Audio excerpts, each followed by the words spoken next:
जय हिंद दोस्तों। आज हम क्लास 10th 1.2 एक क्वेश्चन है, सिद्ध कीजिए कि √5 एक अपरिमेय संख्या है। क्या क्वेश्चन है? सिद्ध कीजिए कि √5 एक अपरिमेय संख्या है। ये हमें बताना है कि √5 जो है ये अपरिमेय संख्या तो है, ये तो सबको पता है, बट ये है कैसे, इसको क्या करना है? सिद्ध करना है। ठीक है, तो थोड़ा सा जानकारी मैं आपको ये बता देता हूँ कि अंडर में परिमेय संख्या क्या होती है, अपरिमेय संख्या क्या होती है। ठीक है, अपरिमेय संख्या जो होती है, अधिकतर जो मान के चलो कि अंडर रूट में जो संख्या होती है वो अपरिमेय संख्या होती है, और परिमेय संख्या वो होती है जिसे हम p बाई क्यू के रूप में लिख सकते हैं। ठीक है, अब जो हमें इसमें बताना है, क्या बताना है कि √5 जो है अपरिमेय संख्या, अपरिमेय संख्या दिया है। ठीक है, तो हम इसका विपरीत मानेंगे। क्या मानेंगे? माना कि √5 एक परिमेय संख्या है। ठीक है, हमने मान लिया कि √5 एक परिमेय संख्या है। अब परिमेय संख्या जो होती है, परिमेय संख्या का रूप क्या होता है? परिमेय संख्या में क्या पूर्णांक होता है? ठीक है, अब हम मानते हैं इसमें, और जहां मतलब परिमेय संख्या की बात हो गई तो अब परिमेय संख्या की जो भी कंडीशन होती है वो लिखेंगे। जहां पी और क्यू, क्योंकि परिमेय संख्या का रूप क्या होता है? परिमेय संख्या का रूप होता है पी और क्यू। ठीक है, और क्यू नॉट इक्वल्स टू क्या होता है? 0। ये भी चीज पता है कि नहीं पता है? जहां पी और क्यू पूर्णांक है, पूर्णांक मतलब पूर्ण अंक है। ठीक है, p की जगह भी कोई सा पूर्ण अंक आ सकता है जैसे 2, q की जगह कोई सा पूर्ण अंक आ सकता है जैसे 1, कुछ भी आ सकता है। ठीक है, पूर्णांक है, तथा p और q में एक के अतिरिक्त से समझ रहे हो आप? एक के अतिरिक्त से मतलब है, अतिरिक्त बताता हूं 2 मिनट, कोई उभयनिष्ठ गुणनखंड नहीं है। देखो यहाँ पर उभयनिष्ठ, जहाँ पी और क्यू ये रहे, पी और क्यू पूर्णांक है। पूर्णांक मतलब पूर्ण अंक है, जैसे नंबर लाइन पे होते हैं ना, 1 से स्टार्ट होते हैं पूर्णांक। पी और क्यू में एक के अतिरिक्त मतलब यहाँ पे भी एक ही कॉमन होना चाहिए। मतलब कॉमन में क्या होना चाहिए? उभयनिष्ठ मतलब एक ही फैक्टर में कॉमन जो आता है ना वो एक ही होना चाहिए, जो उभयनिष्ठ गुणनखंड नहीं है। पी और क्यू में एक के अतिरिक्त कोई उभयनिष्ठ गुणनखंड नहीं, मतलब यहाँ पे गुणनखंड कौन सा है? एक ही है, एक के अतिरिक्त कोई सा दूसरा और नहीं है। ठीक है, अब जो अपना परिमेय संख्या का रूप होता है क्या होता है? पी बाय क्यू फॉर्म होता है, और जहां Q equals to not equals to क्या होता है? 0। ये तो आपको पता है, नहीं भी पता हो तो देखिए, फिर √5 equals to P by Q लिखेंगे। फिर उसके बाद क्या करेंगे? अब जो ये अंडर रूट है इसको हटाने के लिए क्या करेंगे? इसको हटाने के लिए हम लेफ्ट हैंड साइड और राइट हैंड साइड दोनों दोनों तरफ स्क्वायर कर देंगे, मतलब दोनों पक्षों में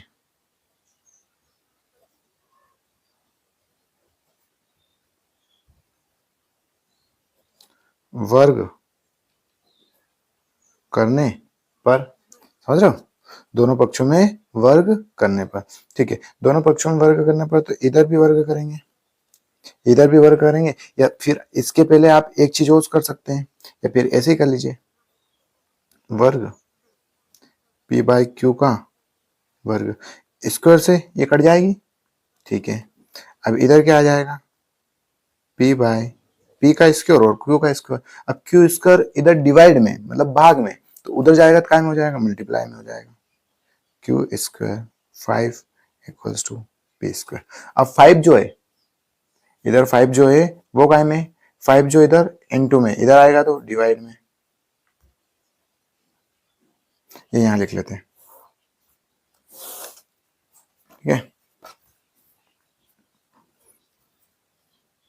Q square equals to P square upon 5।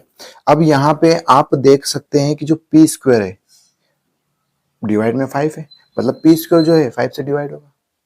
मतलब यहाँ पे हम p की जगह की ऐसी वैल्यू मानते हैं इधर रफ में बता रहा हूँ, तो p की जगह हम ऐसी वैल्यू मानते हैं जैसे p इक्वल टू हमने माना 5, ठीक है। अगर p स्क्वायर है अपॉन 5 है, p स्क्वायर की जगह 5 का स्क्वायर अपॉन 5, 25 अपॉन 5, 5 से डिवाइड हो रहा पूरा पूरा। ऐसे ही p भी 5 से डिवाइड होगा, 5 भी 5 से डिवाइड होगा, हो रहा ना। कहने का मतलब यूं है कि जो स्क्वायर है ये इससे डिवाइड होता है, उसी प्रकार ये भी जो है इससे डिवाइड होता है, ठीक है। ये समझ गए। अब अपन लिखेंगे अभी यहाँ पे अपन कि जो पी स्क्वायर जो है, क्योंकि 5 जो है पी स्क्वायर को विभाजित मतलब काटता है, विभाजित करता है, तो 5 मतलब 5 पी को भी विभाजित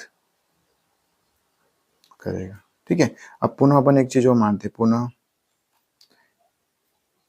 p इक्वल्स टू 5 के, पुनः माना, ठीक है, पुनः माना p इक्वल्स टू 5 के। अब जिसको मानते हैं अपन इक्वेशन फर्स्ट, अब समीकरण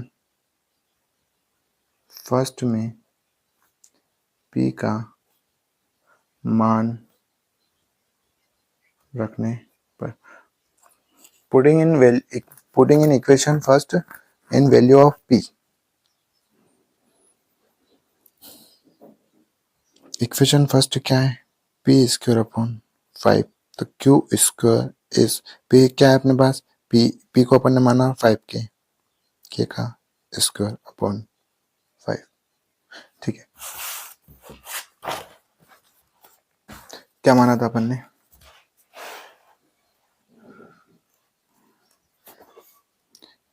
q square equals to p square upon 5, square कर दे दोनों, ठीक है। p की जगह पुटिंग कर रहे हैं अपन 5 के,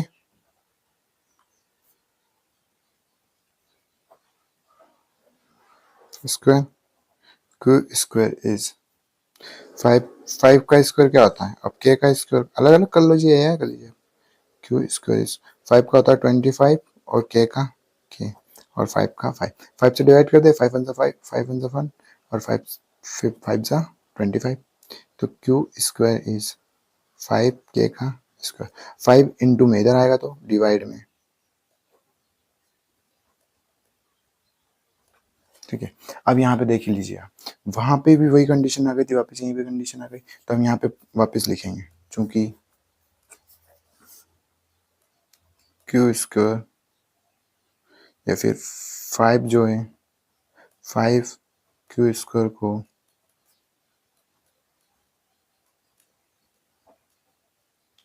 विभाजित करता है, इसलिए 5 क्यू को भी विभाजित करेगा, समझ गए। बस ये ही अपना क्वेश्चन था, बस इसके बाद थोड़ी सी हिंदी लिखनी पड़ेगी आपको। हिंदी क्या, जो हमने कुछ करा है वही लिखना है, और कुछ एक्स्ट्रा में कुछ भी नहीं लिखना है, जो भी हमने करा है वही लिखना है। क्या लिखेंगे,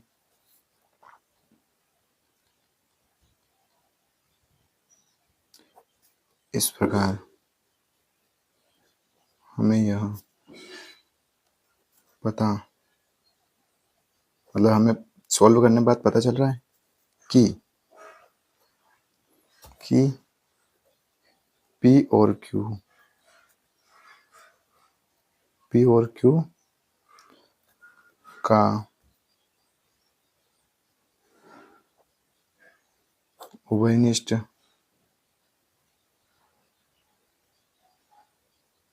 गुणनखंड 5 है, 5 है, यहाँ भी 5 था, वहां भी 5 था, ठीक है, 5 है, जो हमारी कल्पना की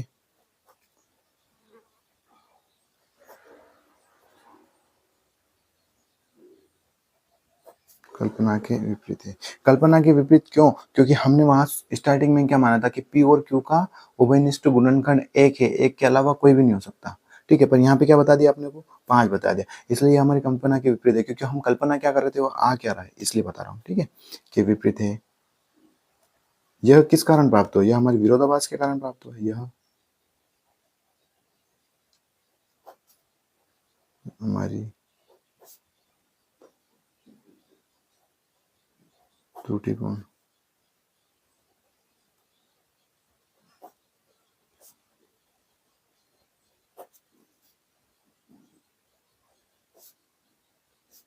कारण हुआ है कि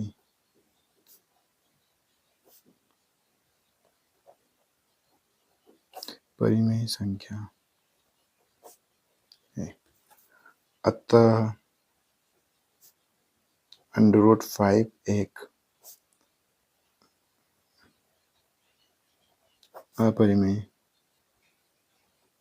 संख्या है। थैंक यू, धन्यवाद। धन्यवाद, थैंक यू। जय श्री कृष्ण।